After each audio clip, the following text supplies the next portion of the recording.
राधे राधे, हरे कृष्ण। आप सभी का दिन शुभ हो। आज दिनांक है 30 जनवरी, दिन है शुक्रवार और आज है माघ मास के शुक्ल पक्ष की द्वादशी और त्रयोदशी तिथि। द्वादशी तिथि आज सुबह 11:09 पर समाप्त होगी। इसके बाद में त्रयोदशी तिथि प्रारंभ होगी। आज ब्रह्म मुहूर्त सुबह 5:35 से 6:23 तक रहेगा। सूर्योदय होगा सुबह 7:11 पर, सूर्यास्त होगा शाम 6:08 पर। राहु काल सुबह 10:30 से दोपहर 12 बजे तक रहेगा। आज शुक्र प्रदोष व्रत भी है, जिसकी कथा भी हमारे चैनल पर सुनाई गई है। आइए पहले सुनते हैं सीता नितनेम की कहानी। सभी प्रेम से बोलिए सीता मैया की जय। इस कहानी को सीता माता कहती थी और प्रभु श्री राम सुना करते थे।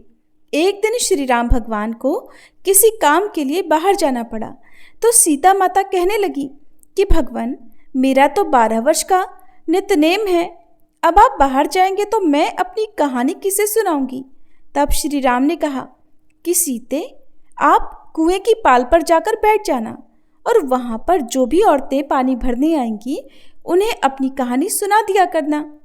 सीता माता कुएं की पाल पर जाकर बैठ गई। तभी एक स्त्री आई। उसने रेशम की जरी की साड़ी पहन रखी थी और सोने का घड़ा ले रखा था। सीता माता उसे देखकर कहने लगी, बहन, मेरा 12 वर्ष का नितनेम सुन लो। पर वह स्त्री बोली कि मैं तुम्हारा नितनेम सुनूंगी तो मुझे तो घर जाने में देर हो जाएगी और मेरी सास मुझसे झगड़ा करेगी। इसलिए उसने कहानी नहीं सुनी और अपने घर चली गई। लेकिन उसके घर जाते ही उसकी रेशम जरी की साड़ी फट गई। सोने का घड़ा मिट्टी के घड़े में बदल गया। सासू ने देखा तो पूछा, अरे बहू, ये किसका दोष अपने सिर लेकर आ गई है। बहू बोली, माँ जी, कुएं पर एक औरत बैठी थी। उसने अपनी कहानी सुनने के लिए कहा, लेकिन मैंने नहीं सुनी। शायद उसी का ये फल मुझे मिला है।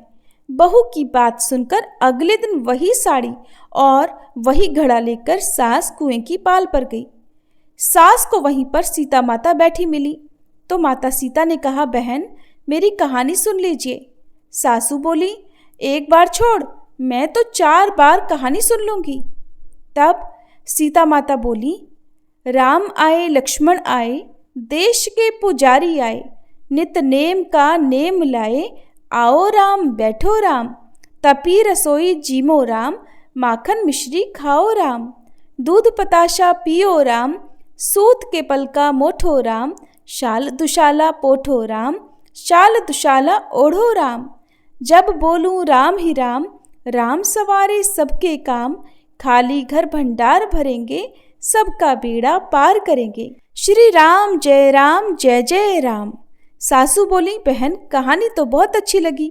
फिर कहानी सुनकर सासू घर चली गई और उसकी साड़ी फिर से रेशम जरी की बन गई।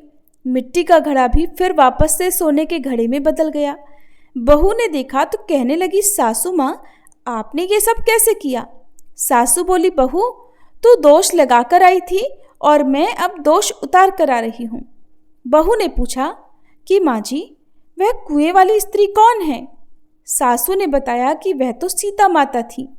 वो पुराने से नया कर देती हैं, खाली घर में भंडार भर देती हैं। वह लक्ष्मी जी का वास घर में कर देती हैं और मनुष्य की जो भी इच्छा हो उसे पूर्ण कर देती हैं। बहू बोली, माँ जी, फिर तो ऐसी कहानी मुझे भी सुना दो। सास बोली कि ठीक है, तुम भी सुनो। फिर सास ने कहानी शुरू की।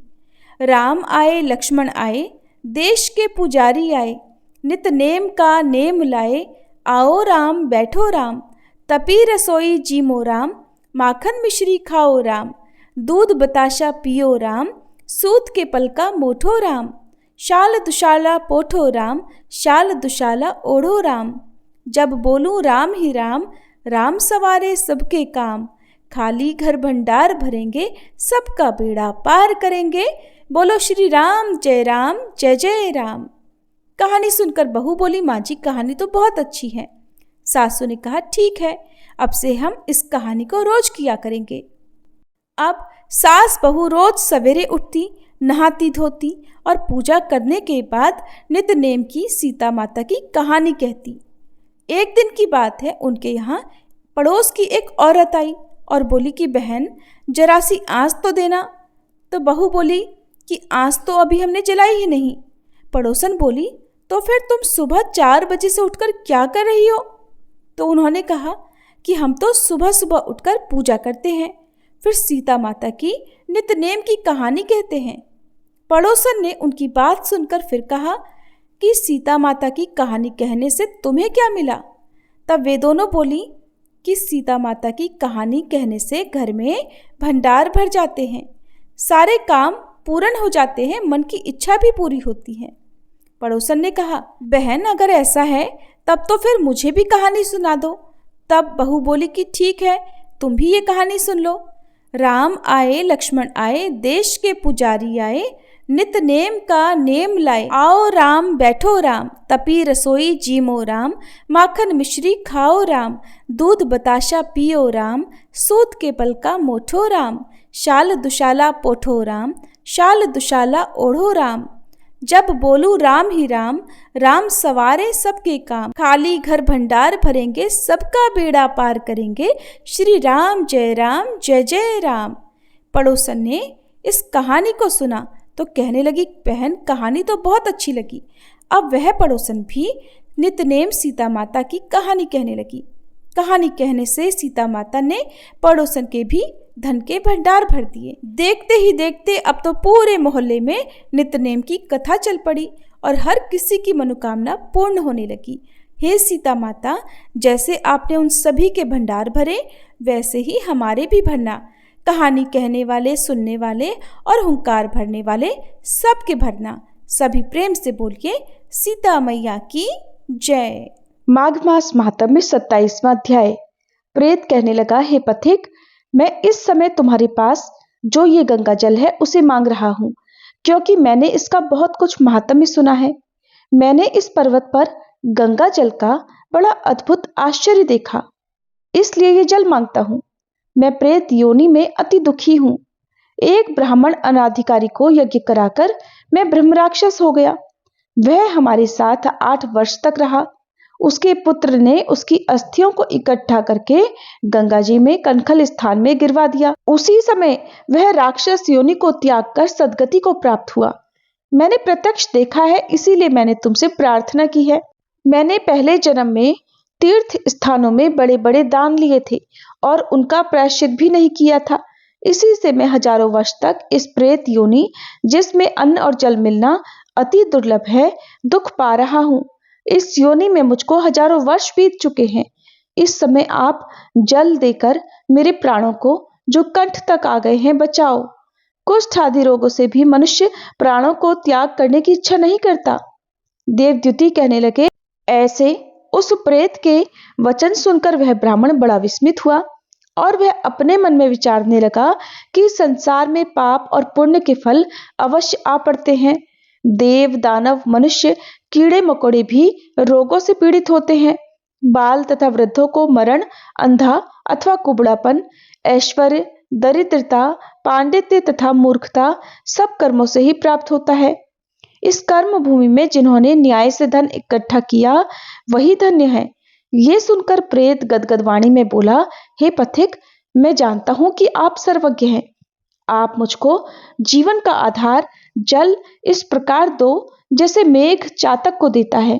तब पथिक कहने लगा कि हे प्रेत, मेरे माता पिता भृगु क्षेत्र में बैठे हैं, मैं उन्हीं के लिए जल लाया हूं। अब बीच में तुमने गंगा जी के संगम का जल मांग लिया। अब मैं इसी धर्म संकट में पड़ गया हूं कि क्या कांड वस्तु में यज्ञों को इतना नहीं मानता जितना प्राण रक्षा को मानता हूं। इसलिए प्रेत को जल देकर तृप्त करके माता पिता के लिए मैं फिर वापस जल लाऊंगा। लोमश ऋषि कहने लगे कि इस प्रकार उस पथिक ने गंगा यमुना के उस संगम का जल प्रेत को दे दिया। उस प्रेत ने प्रीतिपूर्वक जल को पिया। उसी समय वह प्रेत शरीर को छोड़कर दिव्य देहधारी हो गया। केरल वाले ब्राह्मण ने कहा कि बिंदु मात्र गंगा जल से ही वह प्रेत मुक्त हो गया। हम समझते हैं कि ब्रह्मा जी भी इस जल के गुण का वर्णन नहीं कर सकते, नहीं तो महादेव जी इस जल को मस्तक पर क्यों धारण करते। इस संसार में जो मनुष्य काया, वाचा और मनसा के पापों से रंग गए हैं, वह गंगा जल के बिना नहीं धुलते। गंगा जल के सेवन से मुक्ति सदा सम्मुख खड़ी रहती है। जिसके जल को स्पर्श करते ही प्रेत प्रेतत्व को छोड़कर मुक्ति को प्राप्त होते हैं। जो गंगा स्नान करता है वह वैष्णव पद को प्राप्त होता है। यदि संबंधी लोग गंगा जल से तर्पण करें तो नरक में रहने वाले पितर लोग स्वर्ग में चले जाते हैं और स्वर्ग में रहते हुए ब्रह्मत्व को प्राप्त होते हैं। गंगा जल के समान और कोई मुक्ति का साधन नहीं है। वह प्रेत फिर वहां से चला गया और फिर एक मास में जब माघ मास आया तो उसने सुने हुए प्रयाग महात्म्य के अनुसार गंगा यमुना के संगम पर स्नान करके दिव्य देह धारण किया और भक्ति पूर्वक नारायण की स्तुति करता हुआ वह द्रविड़ देश का राजा गंधर्वों से सेवित उत्तम विमान पर बैठकर इंद्रपुरी को गया। सो हे द्विज, ये इतिहास पापों का जल्दी ही नाश करता है। इसमें धर्म का ज्ञान होता है। यह पुण्य, यश तथा कीर्ति को बढ़ाने वाला है, ज्ञान तथा मोक्ष को देने वाला है। तुम भी सदगति पाने के लिए प्रयाग चलो। वहां पर हम ऐसा स्नान करें जो देवताओं को भी दुर्लभ होता है। वहां पर श्राप से पैदा हुआ पिशाचपन सब नाश को प्राप्त हो जाता है। इस प्रकार लोमश ऋषि के मुख से अमृतमय मधुर कथा को सुनकर मानो अमृत पीकर सब प्रसन्न हुए और पाप रूपी समुद्र से पार हुए। फिर उन्हीं के साथ सब लोगों ने दक्षिण दिशा को प्रस्थान किया।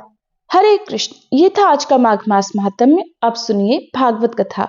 श्री नारद जी कहते हैं, हे राजन, एक दिन राजा पुरंजन अपना विशाल धनुष, सोने का कवच और अक्षय तरकस धारण कर अपने 11वें सेनापति के साथ 5 घोड़ों के शीघ्रगामी रथ में बैठकर पंचप्रस्थ नाम के वन में गया।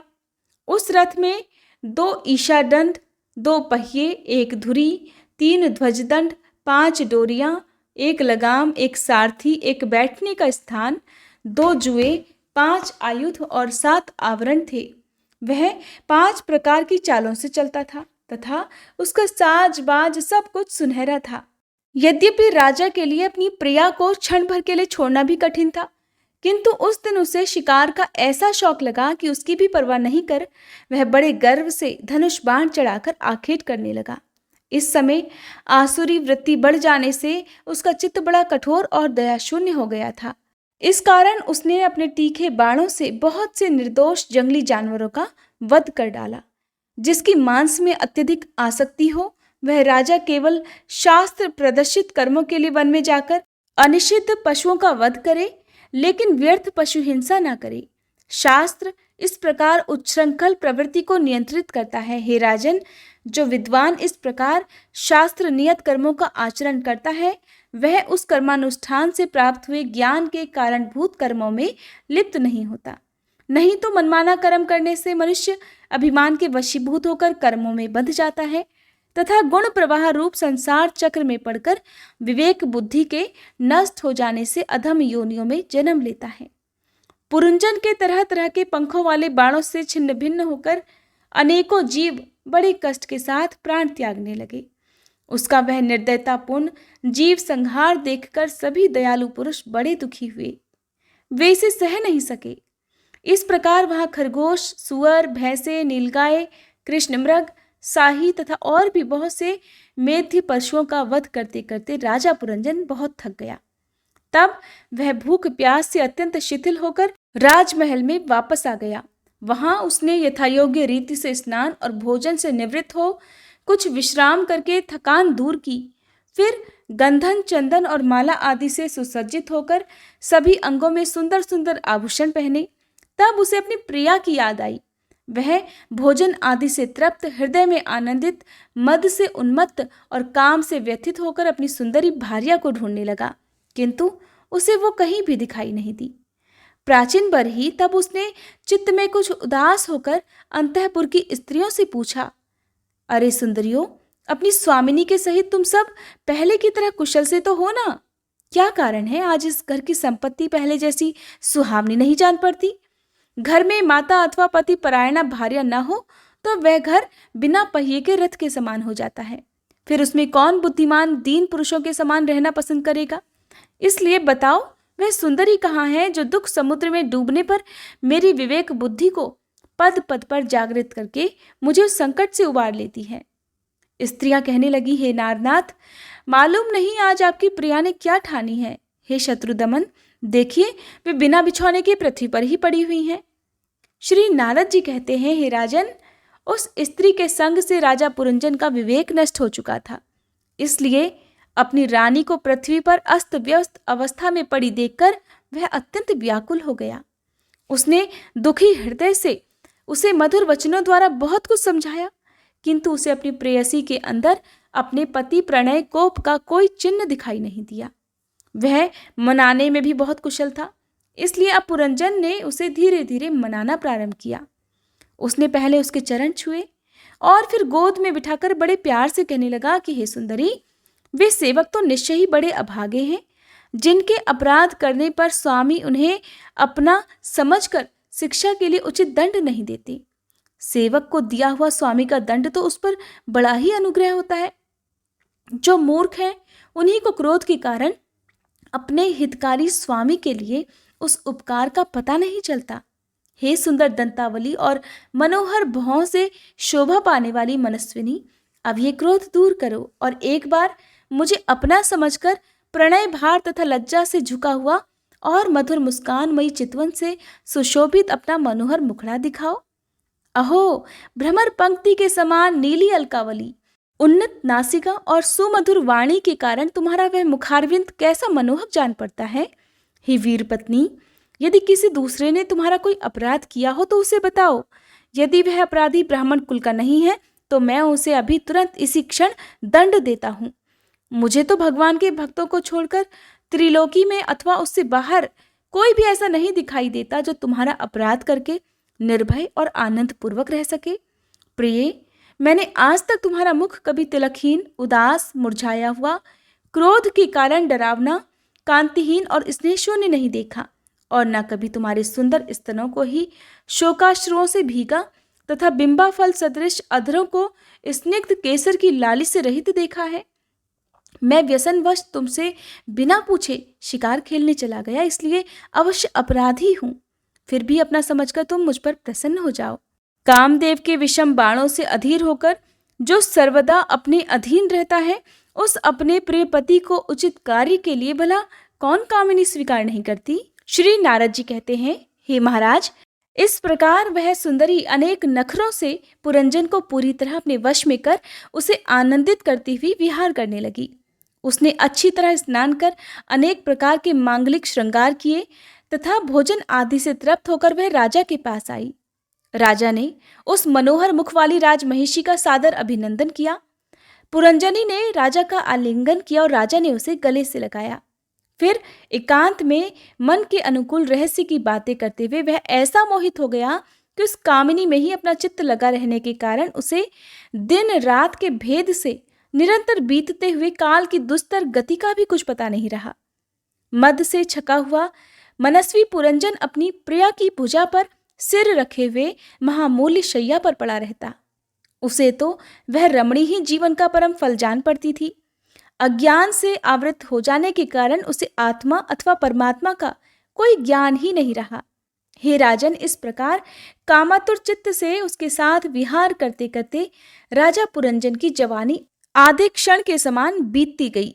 प्रजापते, उस पुरंजनी से राजा पुरंजन के 1100 पुत्र और 110 कन्याएं हुई, जो सभी अपने माता पिता का सुयश बढ़ाने वाली और सुशीला, उदारता आदि गुणों से संपन्न थी। ये पौरंजनी नाम से विख्यात हुई। इतने में ही उस सम्राट की लंबी आयु का आधा भाग निकल गया। फिर पांचाल राज पुरंजन ने पितृवंश की वृद्धि करने वाले पुत्रों का वधुओं के साथ और कन्याओं का उनके योग्य वरों के साथ विवाह कर दिया। पुत्रों में से प्रत्येक के 100 पुत्र हुए। उनसे वृद्धि को प्राप्त होकर पुरंजन का वंश सारे पांचाल देश में फैल गया। इन पुत्र, पौत्र, गृह, कोश, सेवक और मंत्री आदि में दृढ़ ममता हो जाने से वह इन विषयों में ही बंध कर रह गया। फिर तुम्हारी तरह उसने भी अनेक प्रकार के भोगों की कामना से यज्ञ की दीक्षा लेकर तरह तरह के पशु हिंसा में घोर यज्ञों से देवता, पितर और भूतपतियों की आराधना की। इस प्रकार वह जीवन भर आत्मा का कल्याण करने वाले कर्मों की ओर से दीन बुद्धि से अपने स्त्री, पुत्र आदि के लिए शोकाकुल हो रहा था। उसी समय वहां भयानक यवनराज आथमका, जब यवन लोग उसे पशु के समान बांधकर अपने स्थान को ले चले, तब उसके अनुचरगण अत्यंत आतुर और शोकाकुल होकर उसके साथ हो लिए। यवनों द्वारा रोका हुआ सर्प भी उस पुरी को छोड़कर इन सब के साथ ही चल दिया। उसके जाते ही सारा नगर छिन्न भिन्न होकर अपने कारण में लीन हो गया। इस प्रकार महाबली यवनराज के बलपूर्वक खींचने पर भी राजा पुरंजन ने अज्ञानवश अपने हितैषी और पुराने मित्र अभिज्ञात का स्मरण नहीं किया। उस निर्दय राजा ने जिन यज्ञ पशुओं की बलि दी थी, वे उसकी दी हुई पीड़ा को याद करके उसे क्रोधपूर्वक कुठारों से काटने लगे। वह वर्षों तक विवेकहीन अवस्था में अपार अंधकार में पड़ा निरंतर कष्ट भोगता रहा। स्त्री की आसक्ति से उसकी ये दुर्गति हुई थी। अंत समय में भी पुरंजन को उसी का चिंतन बना हुआ था। इसलिए दूसरे जन्म में वह नृपश्रेष्ठ विदर्भ राज के यहाँ सुंदरी कन्या होकर उत्पन्न हुआ। जब वह विदर्भ नंदिनी विवाह योग्य हुई, तब विदर्भ राज ने घोषित कर दिया कि इसे सर्वश्रेष्ठ पराक्रमी वीर ही ब्याह सकेगा। तब शत्रुओं के नगरों को जीतने वाले पांड्य नरेश महाराज मलयध्वज ने समर भूमि में समस्त राजाओं को जीतकर उसके साथ विवाह किया। उससे महाराज मलयध्वज ने एक श्याम लोचना कन्या और उससे छोटे 7 पुत्र उत्पन्न किए, जो आगे चलकर द्रविड़ देश के 7 राजा बने। हे राजन, फिर उनमें से प्रत्येक पुत्र के बहुत बहुत पुत्र उत्पन्न हुए, जिनके वंशधर इस पृथ्वी को मनवंतर के अंत तक तथा उसके बाद भी भोगेंगे। राजा मलयध्वज की पहली पुत्री बड़ी व्रतशीला थी। उसके साथ अगस्त ऋषि का विवाह हुआ। उससे उनके दृढ़च्युत नाम का पुत्र हुआ और दृढ़च्युत के साथ ईदमवाह हुआ। अंत में राजर्षि मलयध्वज पृथ्वी को पुत्रों में बांटकर भगवान कृष्ण की आराधना करने की इच्छा से मलय पर्वत पर चले गए। उस समय चंद्रिका जिस प्रकार चंद्रदेव का अनुसरण करती है, ठीक उसी प्रकार मतलोचना वैदर्भिनी ने अपने घर, पुत्र और समस्त भोगों को तिलांजलि दे पांड्य नरेश का अनुगमन किया। वहां चंद्रवसा, ताम्रपर्णी और वटोदका नाम की 3 नदियां थीं। उनके पवित्र जल में स्नान करके वे प्रतिदिन अपने शरीर और अंतःकरण को निर्मल करते थे। वहां रहकर उन्होंने कंद, बीज, मूल, फल, पुष्प, पत्ते, तृण और जल से ही निर्वाह करते हुए बड़ी कठिन तपस्या की। इससे धीरे धीरे उनका शरीर बहुत सूख गया। महाराज मलयध्वज ने सर्वत्र समदृष्टि रखकर शीत, उष्ण, वर्षा, वायु, भूख, प्यास, प्रिय, अप्रिय और सुख दुख आदि सभी द्वंद्वों को जीत लिया। तप और उपासना से वासनाओं को निर्मूल कर तथा यम नियम आदि के द्वारा इंद्रिय, प्राण और मन को वश में करके वे आत्मा में ब्रह्म भावना करने लगे। इस प्रकार 100 दिव्य वर्षों तक स्थाणु के समान निश्चल भाव से एक ही स्थान पर बैठे रहे। भगवान वासुदेव में सुदृढ़ प्रेम हो जाने के कारण इतने समय तक उन्हें शरीर का भी ध्यान नहीं रहा। राजन, गुरु स्वरूप साक्षात श्री हरि के उपदेश किए हुए तथा अपने अंतःकरण में सब ओर स्फुरित होने वाले विशुद्ध विज्ञान दीपक से उन्होंने देखा कि अंतःकरण की वृत्ति का प्रकाशक आत्मा स्वप्नावस्था की भांति देह आदि समस्त उपाधियों में व्याप्त तथा उनसे पृथक भी है। ऐसा अनुभव करके वे सब ओर से उदासीन हो गए। फिर अपनी आत्मा को परब्रह्म में, परब्रह्म को आत्मा में अभिन्न रूप से देखा और अंत में इस अभेद्य चिंतन को भी त्याग कर सर्वथा शांत हो गए। हे राजन, इस समय पति परायणा वैदर्भी सभी प्रकार के भोगों को त्याग कर अपने परम धर्मज्ञ पति मलयध्वज की सेवा बड़े प्रेम से करती थी। वह चीर वस्त्र धारण किए रहती। व्रत, उपवास आदि के कारण उसका शरीर अत्यंत कृश हो गया था और सिर के बाल आपस में उलझ जाने के कारण उनमें भी लटे पड़ गई थी। उस समय अपने पतिदेव के पास वह अहंकार भाव को प्राप्त धूम रहित अग्नि के समीप अग्नि की शांत शिखा के समान सुशोभित हो रही थी। उसके पति परलोकवासी हो चुके थे, परंतु पूर्वव्रत स्थिर आसन से विराजमान थे। इस रहस्य को न जानने के कारण वह उनके पास जाकर उनकी पूर्ववत सेवा करने लगी। चरण सेवा करते करते जब उसे अपने पति के चरणों में बिल्कुल भी गर्मी नहीं पता चली, तब वह झुंड से बिछड़ी हुई मृगी के समान चित्त में अत्यंत व्याकुल हो गई। उस बीहड़ वन में अपने को अकेली और दीन अवस्था में देखकर वह बड़ी शोकाकुल हुई और आंसुओं की धारा से अपने शरीर को भिगोती हुई बड़े जोर जोर से रोने लगी। वह बोली, हे राजर्षि, उठिए उठिए। समुद्र से घिरी हुई ये वसुंधरा लुटेरों और अधार्मिक राजाओं से भयभीत हो रही है। आप इसकी रक्षा कीजिए। पति के साथ वन में गई हुई वह अबला इस प्रकार विलाप करती हुई पति के चरणों में गिर गई और रो रो कर आंसू बहाने लगी। लकड़ियों की चिता बनाकर उसके ऊपर उसने पति का शव रखा और अग्नि जलाकर विलाप करते करते स्वयं सती होने का निश्चय किया। राजन, इसी समय उसका कोई पुराना मित्र, एक आत्मज्ञानी ब्राह्मण वहां आया। उसने उस रोती हुई अबला को मधुरवाणी से समझाते हुए कहा, तू कौन है, किसकी पुत्री है और किसके लिए तू इतना शोक कर रही है? वह ये सोया हुआ पुरुष कौन है? क्या तू मुझे नहीं जानती? मैं वही तेरा मित्र हूं जिसके साथ तू पहले विचरा करती थी। सखे, क्या तुम्हें अपनी याद आती है? किसी समय में तुम्हारा अविज्ञात नाम का सखा था। तुम पृथ्वी के भोग भोगने के लिए निवास स्थान की खोज में मुझे छोड़कर चले गए थे। आर्य, पहले मैं और तुम एक दूसरे के मित्र और मानस निवासी हंस थे। हम दोनों सहस्त्रों वर्षों तक बिना किसी निवास स्थान के ही रहे थे, किंतु मित्र, तुम विषय भोगों की इच्छा से मुझे छोड़कर यहाँ पृथ्वी पर चले आए। यहाँ घूमते घूमते तुमने एक स्त्री का रचा हुआ स्थान देखा। उसमें 5 बगीचे, 9 दरवाजे, 1 द्वारपाल, 3 परकोटे, 6 वैश्यकुल और 5 बाजार थे। ये 5 उपादान कारणों से बना हुआ था और उसकी स्वामिन एक स्त्री थी। महाराज, इंद्रियों के 5 विषय उसके बगीचे थे, 9 इंद्रिय छिद्र द्वार थे, तेज, जल और अन्न 3 परकोटे थे, मन और 5 ज्ञानेंद्रियां, 6 वैश्यकुल थे, क्रिया शक्ति रूप कामेंद्रियां ही बाजार थी, 5 भूत ही उसके कभी क्षीण न होने वाले उपादान कारण थे और बुद्धि शक्ति ही उसकी स्वामिनी थी। ये ऐसा नगर था जिसमें प्रवेश करने पर पुरुष ज्ञान शून्य हो जाता है, अपने स्वरूप को भूल जाता है। भाई, उस नगर में उसकी स्वामिनी के फंदे में पड़कर उसके साथ विहार करते करते तुम भी अपने स्वरूप को भूल गए और उसी के संग से तुम्हारी ये दुर्दशा हुई है।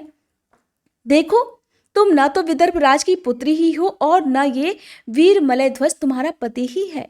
जिसने तुम्हें 9 द्वारों के नगर में बंद किया था, उस पुरंजनी के पति भी तुम नहीं हो। तुम पहले जन्म में अपने को पुरुष समझते थे, अब तुम स्त्री मानते हो। ये सब मेरी ही फैलाई हुई माया है। वास्तव में तुम न पुरुष हो और न स्त्री, हम दोनों तो हंस हैं। हमारा जो वास्तविक स्वरूप है उसका अनुभव करो। मित्र, जो मैं अर्थात ईश्वर हूं, वही तुम अर्थात जीव हो। तुम मुझसे भिन्न नहीं हो। जो तुम हो वही मैं भी हूं। ज्ञानी पुरुष हम दोनों में कभी भी थोड़ा सा अंतर नहीं देखते। जैसे एक पुरुष अपने शरीर की परछाई को शीशे में और किसी व्यक्ति के नेत्र में भिन्न भिन्न रूप से देखता है, वैसे ही एक ही आत्मविद्या और अविद्या की उपाधि के भेद से अपने को ईश्वर और जीव के रूप में 2 प्रकार से देख रहा है। इस प्रकार जब हंस अर्थात ईश्वर ने उसे सावधान किया, तब वह मानसरोवर का हंस अपने स्वरूप में स्थित हो गया और उसे अपने मित्र के बिछोह से भूला हुआ आत्मज्ञान फिर प्राप्त हो आया। हे प्राचीन बरही, मैंने तुम्हें परोक्ष रूप से यह आत्मज्ञान का दिग्दर्शन कराया है, क्योंकि जगतकर्ता जगदीश्वर को परोक्ष वर्णन ही सबसे अधिक प्रिय है। राजा प्राचीन बरही कहने लगे, हे भगवान, मेरी समझ में आपके वचनों का अभिप्राय पूरा नहीं आ रहा है। विवेकी पुरुष ही केवल इनका तात्पर्य समझ सकते हैं, हम कर्म मोहित जीव कभी नहीं। श्री नारद जी कहने लगे, हे राजन, पुरंजन जीव है जो अपने लिए 1, 2, 3, 4 अथवा बहुत पैरों वाला या बिना पैरों का शरीर रूप पुर तैयार कर लेता है। उस जीव का सखा जो अविज्ञात नाम से कहा गया है वो ईश्वर है, क्योंकि किसी भी प्रकार के नाम, गुण अथवा कर्मों से जीवों को उसका पता नहीं चलता। जीव ने जब सुख दुख रूपी सभी प्रकार के प्राकृत विषयों को भोगने की इच्छा की, तब उसने दूसरे शरीरों की अपेक्षा 9 द्वार, 2 हाथ और 2 पैरों वाला मानव देह ही पसंद किया। बुद्धि अथवा अविद्या को ही तुम पुरंजनी नाम की स्त्री जानो। इसी के कारण देह और इंद्रिय आदि में मैं मेरेपन का भाव उत्पन्न होता है और पुरुष इसी का आश्रय लेकर शरीर में इंद्रियों द्वारा विषयों को भोगता है। 10 इंद्रियां ही उसके मित्र हैं। जिनसे कि सभी प्रकार के ज्ञान और कर्म होते हैं। इंद्रियों की वृत्तियां ही उसकी सखियां और प्राण, उपान, व्यान, उदान, समान रूप 5 वृत्तियों वाला प्राणवायु ही नगर की रक्षा करने वाला 5 फन का सर्प है। दोनों प्रकार की इंद्रियों के नायक मन को ही 11वां महाबली योद्धा जानना चाहिए। शब्द आदि 5 विषय ही पांचाल देश है, जिसके बीच में वह 9 द्वारों वाला नगर बसा हुआ है। उस नगर में जो एक एक स्थान पर 2-2 द्वार बताए गए हैं, वे 2 नेत्र गोलक, 2 नासा छिद्र और 2 कर्ण छिद्र हैं। इनके साथ मुख, लिंग और गुदा, ये 3 और 9 मिलाकर कुल 9 द्वार हैं। इन्हीं में से होकर वह जीव इंद्रियों के साथ बाह्य विषयों में जाता है। इसमें 2 नेत्र गोलक, 2 नासा छिद्र और 1 मुख, ये 5 पूर्व के द्वार हैं। दाहिने कान को दक्षिण का और बाएं कान को उत्तर का द्वार समझना चाहिए। गुदा और लिंग, ये नीचे के 2 छिद्र पश्चिम के द्वार हैं। खद्योता और अविर्मुखी नाम के जो 2 द्वार एक स्थान पर बतलाए थे, वे नेत्र गोलक हैं तथा रूप विभाजित नाम का देश है, जिसका इन द्वारों से जीव चक्षु इंद्रिय की सहायता से अनुभव करता है। शरीर ही रथ है, उसमें ज्ञानेंद्रिय रूप 5 घोड़े जुते हुए हैं। देखने में संवत्सर रूप काल के समान ही उसका अप्रतिहत वेग है, वास्तव में वह गतिहीन है। पुण्य और पाप, ये 2 प्रकार के कर्म ही उसके पहिए हैं। 3 गुण ध्वजा है, 5 प्राण डोरियां हैं, मन बागडोर है, बुद्धि सारथी है, हृदय बैठने का स्थान है, सुख दुख आदि द्वंद्व जुए हैं। इंद्रियों के 5 विषय उसमें रखे हुए आयुध हैं और त्वचा आदि 7 धातुएं उसके आवरण हैं। 5 कर्मेंद्रियां उसकी 5 प्रकार की गति है। इस रथ पर चढ़कर रथी रूप ये जीव मृग तृष्णा के समान मिथ्या विषयों की ओर दौड़ता है। 11 इंद्रियां उसकी सेना है तथा 5 ज्ञानेंद्रियों के द्वारा उन इंद्रियों के विषयों को अन्यायपूर्वक ग्रहण करना ही उसका शिकार खेलना है। जिसके द्वारा काल का ज्ञान होता है, वह संवत्सर ही चंडवेग नामक गंधर्व राज है। उसके अधीन जो 360 गंधर्व बताए गए थे, वे दिन हैं और 360 गंधर्वियां रात्रि हैं। ये बारी बारी से चक्कर लगाते हुए मनुष्य की आयु को हरते रहते हैं। वृद्धावस्था ही साक्षात काल कन्या है, उसे कोई भी पुरुष पसंद नहीं करता। जब मृत्यु रूप यवनराज ने लोक का संहार करने के लिए उसे बहन मानकर स्वीकार कर लिया, आधि और व्याधि उस यवनराज के पैदल चलने वाले सेवक हैं तथा प्राणियों को पीड़ा पहुंचाकर शीघ्र ही मृत्यु के मुख में ले जाने वाला शीत और उष्ण नाम का 2 प्रकार का ज्वर ही प्रज्वार नाम का उसका भाई है। इस प्रकार ये देहाभिमानी जीव अज्ञान से आच्छादित होकर अनेक प्रकार के आधि भौतिक, आध्यात्मिक और आधि दैविक कष्ट भोगता हुआ 100 वर्ष तक मनुष्य शरीर में ही पड़ा रहता है। वस्तुतः तो वह निर्गुण है, किंतु प्राण, इंद्रिय और मन के धर्मों को अपने में आरोपित कर मैं मेरेपन के अभिमान से बंधकर शुद्र विषयों का चिंतन करता हुआ तरह तरह के कर्म करता रहता है। इस प्रकार अपने कर्म और गुणों के अनुसार देव योनि, मनुष्य योनि अथवा पशु योनि में जन्म लेकर वह अज्ञानांध जीव कभी पुरुष, कभी स्त्री और कभी नपुंसक होता है। जिस प्रकार बेचारा भूख से व्याकुल कुत्ता दर दर भटकता हुआ अपने प्रारब्धानुसार कहीं डंडा खाता है और कहीं भात खाता है, उसी प्रकार ये जीव चित्त में नाना प्रकार की वासनाओं को लेकर ऊंचे नीचे मार्ग से ऊपर नीचे अथवा मध्य के लोकों में भटकता हुआ अपने कर्मानुसार सुख दुख भोगता रहता है। आधि दैविक, आधि भौतिक और आध्यात्मिक, इन 3 प्रकार के दुखों में से किसी भी एक से जीव का सर्वथा छुटकारा नहीं हो सकता। यदि कभी वैसा जान पड़ता है तो केवल तात्कालिक निवृत्ति ही ये होती है। वह ऐसी ही है जैसे कोई सिर पर भारी बोझा ढोकर ले जाने वाला पुरुष उसे कंधे पर रख ले। इसी तरह सभी प्रतिक्रिया जाननी चाहिए। यदि किसी उपाय से मनुष्य एक प्रकार के दुख से छुट्टी पाता है तो दूसरा दुख उसके सिर पर आकर सवार हो जाता है। हे शुद्ध हृदय नरेंद्र, जिस प्रकार स्वप्न में होने वाला स्वप्नांतर उस स्वप्न से सर्वथा छूटने का उपाय नहीं है, उसी प्रकार कर्मफल भोग से सर्वथा छूटने का उपाय केवल कर्म नहीं हो सकता, क्योंकि कर्म और कर्मफल भोग दोनों ही अविद्या युक्त होते हैं। हे राजन, यह भक्ति भाव भगवान की कथाओं के आश्रित रहता है, इसलिए जो श्रद्धापूर्वक उन्हें प्रतिदिन सुनता या पढ़ता है उसे बहुत शीघ्र ही इसकी प्राप्ति हो जाती है। राजन, जहाँ भगवत गुणों को कहने और सुनने में तत्पर विशुद्ध चित्त भक्तजन रहते हैं, उस साधु समाज में सब और महापुरुषों के मुख से निकले हुए श्री मधुसूदन भगवान के चरित्र रूप शुद्ध अमृत की अनेकों नदियां बहती रहती हैं। जो लोग अतृप्त चित्त से श्रवण में तत्पर अपने कर्ण कुहरों द्वारा उस अमृत का छपकर पान करते हैं, उन्हें भूख, प्यास, भय, शोक और मोह आदि कुछ भी बाधा नहीं पहुंचा सकते। हाय, स्वभावतः प्राप्त होने वाले इन क्षुधा पिपासादि विघ्नों से सदा घिरा हुआ जीव समुदाय श्री हरि के कथा अमृत सिंधु से प्रेम नहीं करता।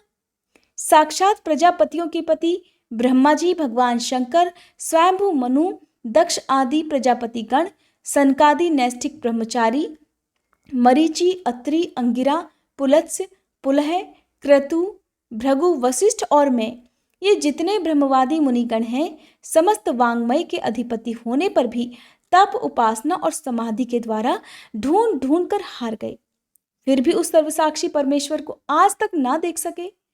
वेद भी अत्यंत विस्तृत हैं, उसका पार पाना हंसी खेल नहीं है। अनेकों महानुभाव उसकी आलोचना करके मंत्रों में बताए हुए वज्रहस्त्र तत्वादि गुणों से युक्त इंद्र आदि देवताओं के रूप में भिन्न भिन्न कर्मों के द्वारा यद्यपि उस परमात्मा का ही यजन करते हैं, तथापि उसके स्वरूप को वे भी नहीं जानते। हृदय में बार बार चिंतन किए जाने पर भगवान जिस प्रकार, जिस समय, जिस जीव पर कृपा करते हैं, उसी समय वह लौकिक व्यवहार और वैदिक कर्म मार्ग की बद्ध मूल आस्था से छुट्टी पा जाता है। हे बहिष्मन, तुम इन कर्मों में परमार्थ बुद्धि मत करो। ये सुनने में ही प्रिय जान पड़ते हैं, परमार्थ का तो स्पर्श भी नहीं करते। ये जो परमार्थवत दीख पड़ते हैं, इनमें से केवल अज्ञान ही कारण है। जो मलिनमति कर्मवादी तीन वेदों को कर्म परक बताते हैं, वे वास्तव में उसका मर्म भी नहीं जानते, और यही कारण है कि वे अपने स्वरूपभूत लोक को नहीं जानते, जहाँ साक्षात श्री जनार्दन भगवान विराजमान हैं। देवर्षि नारद कहते हैं, हे पुरुष श्रेष्ठ, यहाँ तक जो कुछ भी कहा गया है उससे तुम्हारे प्रश्न का उत्तर हो गया। अब मैं एक भलीभांति निश्चित किया हुआ गुप्त साधन बताता हूँ, ध्यान देकर सुनो। पुष्प वाटिका में अपनी हरिणी के साथ विहार करता हुआ एक हिरन मस्त घूम रहा है। वह दूब आदि छोटे छोटे अंकुरों को चर रहा है। उसके कान भौरों के मधुर गुंजार में लग रहे हैं। उसके सामने ही दूसरे जीवों को मारकर अपना पेट पालने वाले भेड़िए ताक लगाए खड़े हैं, और पीछे से शिकारी व्याध ने बींधने के लिए उस पर बाण छोड़ दिया है। परंतु हिरन इतना बेसुध है कि उसे इसका कुछ भी पता नहीं है। एक बार इस हिरन की दशा पर विचार तो करो। राजन, इस रूपक का आशय सुनो। यह मृत प्राय हिरन तुम ही हो। तुम अपनी दशा पर विचार करो। पुष्पों की तरह ये स्त्रियां केवल दिखने में सुंदर हैं। इन स्त्रियों के रहने का घर ही पुष्प वाटिका है। इसमें रहकर तुम पुष्पों के समान मधु और गंध के समान शुद्र सकाम कर्मों के फल रूप जीभ और जननेंद्रियों को प्रिय लगने वाले भोजन तथा स्त्री संग आदि तुच्छ भोगों को ढूंढ रहे हो। स्त्रियों से घिरे रहते हो और अपने मन को तुमने उन्हीं में फंसा रखा है। स्त्री पुत्रों का मधुर भाषण ही भौरों का मधुर गुंजार है। तुम्हारे कान उसी में अत्यंत आसक्त हो रहे हैं। सामने ही भेड़ियों के झुंड के समान काल के अंश दिन और रात तुम्हारी आयु को हर रहे हैं, परंतु तुम उनकी कुछ भी परवाह न करके गृहस्थी के सुखों में मस्त हो रहे हो। तुम्हारे पीछे गुपचुप लगा हुआ शिकारी काल अपने छिपे हुए बाण से तुम्हारे हृदय को दूर से ही बींध डालना चाहता है। इस प्रकार अपने को मृग की सी स्थिति में देखकर तुम अपने चित्त को हृदय के भीतर निरुद्ध करो और नदी की भांति प्रवाहित होने वाली श्रवणेंद्रिय की बाह्य वृत्ति को चित्त में स्थापित करो। जहाँ कामी पुरुषों की चर्चा होती रहती है, उस गृहस्थ आश्रम को छोड़कर परमहंसों के आश्रय श्री हरि को प्रसन्न करो और क्रमशः सभी विषयों से विरत हो जाओ। तब राजा प्राचीन बरही ने कहा, हे भगवान, आपने कृपा करके मुझे जो उपदेश दिया उसे मैंने सुना और उस पर विशेष रूप से विचार भी किया। मुझे कर्म का उपदेश देने वाले इन आचार्यों को निश्चय ही इसका ज्ञान नहीं है। यदि ये इस विषय को जानते तो मुझे इसका उपदेश क्यों न करते। हे विप्रवर, मेरे उपाध्यायों ने आत्म तत्व के विषय में मेरे हृदय में जो महान संशय खड़ा कर दिया था उसे आपने पूरी तरह से काट दिया। इस विषय में इंद्रियों की गति न होने के कारण मंत्र दृष्टा ऋषियों को भी मोह हो जाता है। वेदवादियों का कथन जगह जगह सुना जाता है कि पुरुष इस लोक में जिसके द्वारा कर्म करता है उस स्थूल शरीर को यहीं छोड़कर परलोक में कर्मों से ही बने हुए दूसरी देह से उनका फल भोगता है। किंतु ये बात कैसे हो सकती है? क्योंकि उन कर्मों का कर्ता स्थूल शरीर तो यही नष्ट हो जाता है। इसके सिवा जो जो कर्म यहाँ किए जाते हैं वे तो दूसरे ही क्षण में अदृश्य हो जाते हैं। वे परलोक में फल देने के लिए किस प्रकार पुनः प्रकट हो सकते हैं? श्री नारद जी कहने लगे, हे राजन, स्थूल शरीर तो लिंग शरीर के अधीन है, अतः कर्मों का उत्तरदायित्व उसी पर है। जिस मन प्रधान लिंग शरीर की सहायता से मनुष्य कर्म करता है वह तो मरने के बाद भी उसके साथ ही रहता है, अतः वह परलोक में अपरोक्ष रूप से स्वयं उसी के द्वारा उनका फल भोगता है। स्वप्नावस्था में मनुष्य इस जीवित शरीर का अभिमान तो छोड़ देता है, किंतु इसी के समान अथवा इससे भिन्न प्रकार के पशु पक्षी आदि शरीर से वह मन में संस्कार रूप से स्थित कर्मों का फल भोगता रहता है। इस मन के द्वारा जीव जिन स्त्री पुत्र आदि को ये मेरे हैं और देह आदि को ये मैं हूं ऐसा कहकर मानता है, उनके किए हुए पाप पुण्य आदि रूप कर्मों को भी वह अपने ऊपर ले लेता है और उनके कारण उसे व्यर्थ ही फिर जन्म लेना पड़ता है। हे राजन, तुम निश्चय मानो कि लिंग देह के अभिमानी जीव को उसका अनुभव पूर्व जन्म में ही हो चुका है, क्योंकि जो वस्तु पहले अनुभव की हुई नहीं होती उसकी मन में वासना भी नहीं हो सकती। राजन, तुम्हारा कल्याण हो। मन ही मनुष्यों के पूर्व रूपों को तथा भावी शरीर आदि को भी बता देता है और जिनका भावी जन्म होने वाला नहीं होता उन तत्व वेत्ताओं की विदेह मुक्ति का पता भी उनके मन से ही लग जाता है। कभी कभी स्वप्न में देश काल अथवा क्रिया संबंधी ऐसी बातें भी देखी जाती हैं जो पहले कभी देखी या सुनी नहीं गई, जैसे पर्वत की चोटी पर समुद्र, दिन में तारे अथवा अपना सिर कटा हुआ दिखाई देना आदि आदि। इनके दिखने में निद्रा दोष को ही कारण मानना चाहिए। मन के सामने इंद्रियों से अनुभव होने वाले योग्य पदार्थ ही भोग रूप में बार बार आते हैं और भोग समाप्त होने पर चले जाते हैं। ऐसा कोई पदार्थ नहीं आता जिसका इंद्रियों से अनुभव ही न हो सके। श्री मैत्रेय जी कहते हैं, हे विदुर जी, भक्त श्रेष्ठ श्री नारद जी ने राजा प्राचीन बरही को जीव और ईश्वर के स्वरूप का दिग्दर्शन कराया। फिर वे उनसे विदा लेकर सिद्धलोक को चले गए। तब राजर्षि प्राचीन बरही भी प्रजा पालन का भार अपने पुत्रों को सौंपकर तपस्या करने के लिए कपिल आश्रम को चले गए। वहां उन वीरवर ने समस्त विषयों की आसक्ति छोड़ एकाग्र मन से भक्ति पूर्वक श्री हरि के चरण कमलों का चिंतन करते हुए सारूप्य पद प्राप्त किया। हे निष्पाप विदुर जी, देवर्षि नारद के परोक्ष रूप से कहे हुए इस आत्मज्ञान को जो पुरुष सुनेगा या सुनाएगा वह शीघ्र ही लिंग देह के बंधन से मुक्त हो जाएगा। देवर्षि नारद के मुख से निकला हुआ ये आत्मज्ञान भगवान मुकुंद के यश से संबंध होने के कारण त्रिलोकी को पवित्र करने वाला, अंतःकरण का शोधक तथा परमात्म पद को प्रकाशित करने वाला है। जो मनुष्य इसकी कथा सुनेगा वह समस्त बंधनों से मुक्त हो जाएगा और फिर उसे इस संसार चक्र में नहीं भटकना पड़ेगा।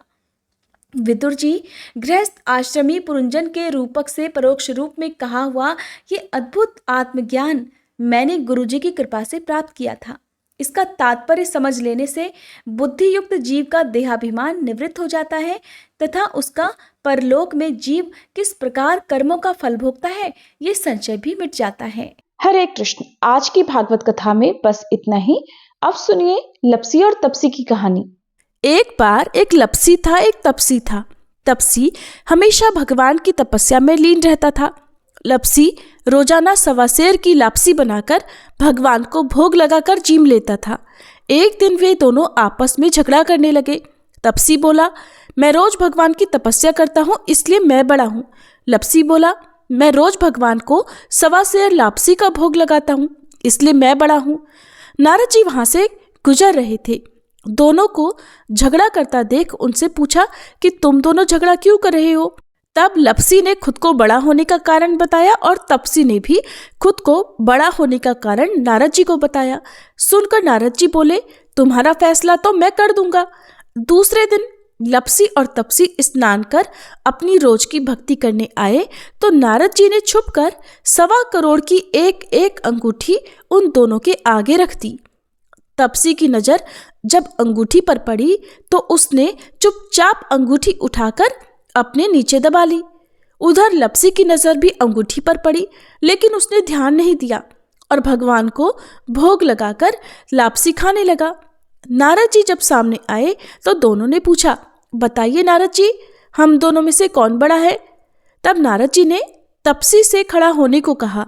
वह खड़ा हुआ तो उसके नीचे दबी हुई अंगूठी दिखाई पड़ी। नारद जी ने तपसी से कहा, तपस्या करने के बाद भी तुम्हारी चोरी करने की आदत नहीं गई, इसलिए लपसी बड़ा है और तुम्हें तुम्हारी तपस्या का भी कोई फल नहीं मिलेगा। तब तपसी शर्मिंदा होकर क्षमा मांगने लगा। उसने नारद जी से पूछा, नारद जी, मेरी तपस्या का फल फिर मुझे कैसे मिलेगा? तब देवर्षि नारद जी ने बताया, अगर कोई गाय और कुत्ते की रोटी नहीं बनाएगा तो फल तुझे मिलेगा। अगर कोई ब्राह्मण को जिमाकर दक्षिणा नहीं देगा तो फल तुझे मिलेगा। अगर कोई साड़ी के साथ ब्लाउज नहीं देगा तो फल तुझे मिलेगा। अगर कोई दिए से दिया जलाएगा तो फल तुझे मिलेगा। अगर कोई सारी कहानी सुने लेकिन तुम्हारी कहानी ना सुने तो फल तुझे मिलेगा। उसी दिन से हर व्रत कथा और कहानी के साथ लपसी तपसी की कहानी भी सुनी और कही जाती है। जय जय तुलसी भगवती सत्यवती सुखदानी, नमो नमो हरि प्रेसी श्री वृंदा गुण खानी। श्री हरि शीश विरजनी देहु अमर वर अम्ब, जनहित हे वृंदावनी अब न करहु विलंब। धन्य धन्य श्री तुलसी माता, महिमा अगम सदा श्रुति गाता। हरि के प्राण हूँ से तुम प्यारी, हरहि हेतु कीन्हो तप भारी। जब प्रसन्न है दर्शन दीन हो, तब कर जोरी विनय उस कीन्हो। हे भगवंत कंत मम होहु, दीन जानि जानि छाड़हु छोहु। सुनी लक्ष्मी तुलसी की बानी, दीन हो श्राप कध पर आनी। उस अयोग्य वर मांगन हारी, हो बिटप तुम जड़ तनुधारी। सुनि तुलसी ही श्रव्यो तेहि ठामा, करहु वास तुहु नीचन धामा। दियो वचन हरि तब तत्काला, सुनहु सुमुखि जानि होहु बिहाला। समय पाई ब्योहरो पाति तोरा, पूजहि आस वचन सत मोरा। तब गोकुल मह गोप सुदामा, तासु भई तुलसी तू बामा।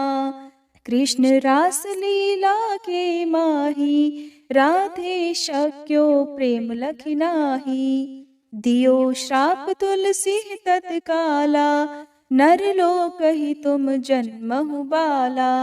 यो गोप वह दानव राजा, शंख चूर्ण नामक शिर ताजा।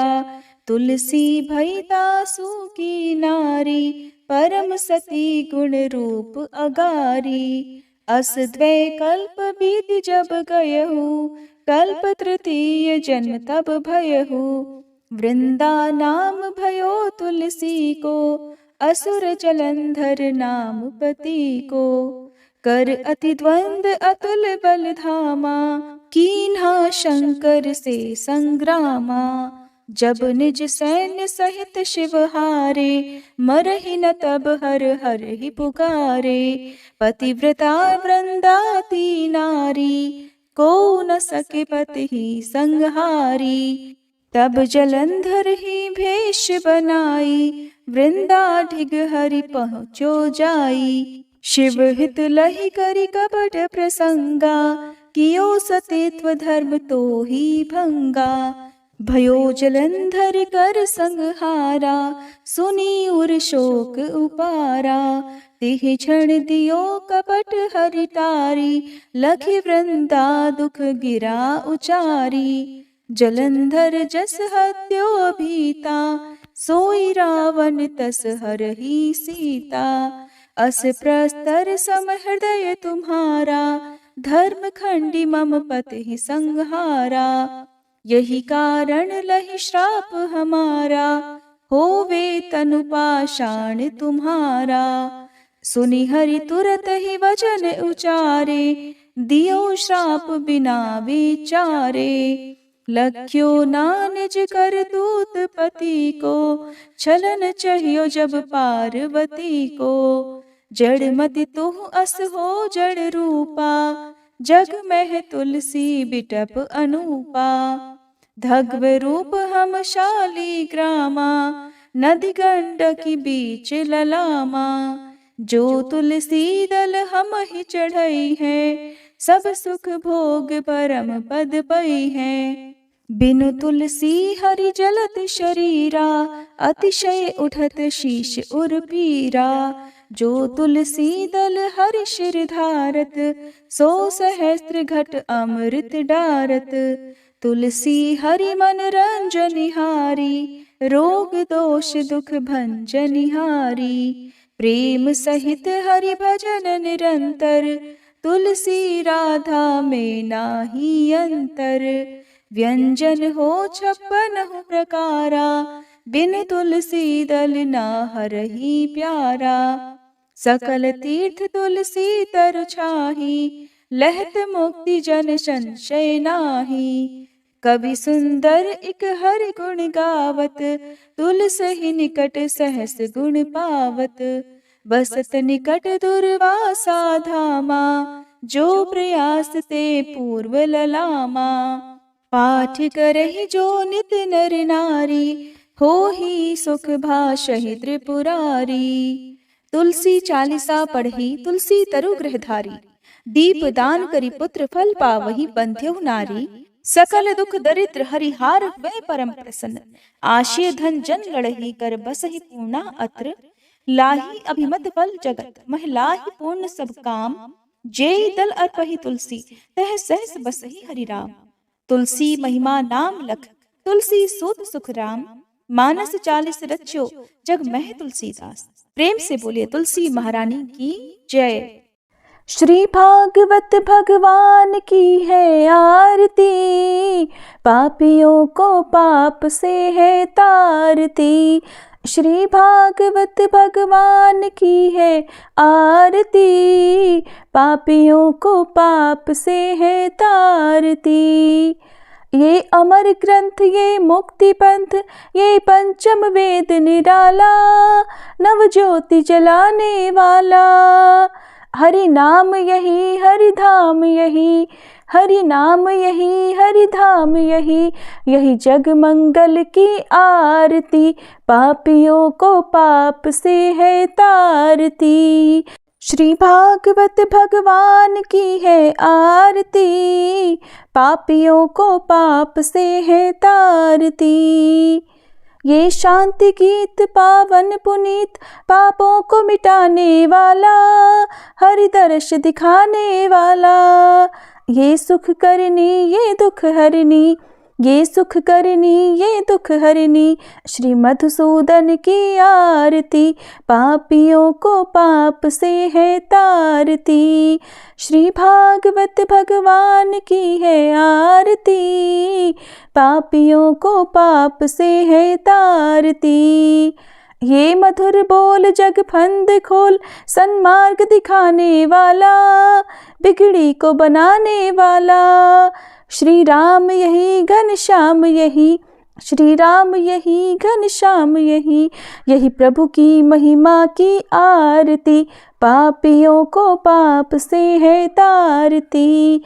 श्री भागवत भगवान की है आरती, पापियों को पाप से है तारती।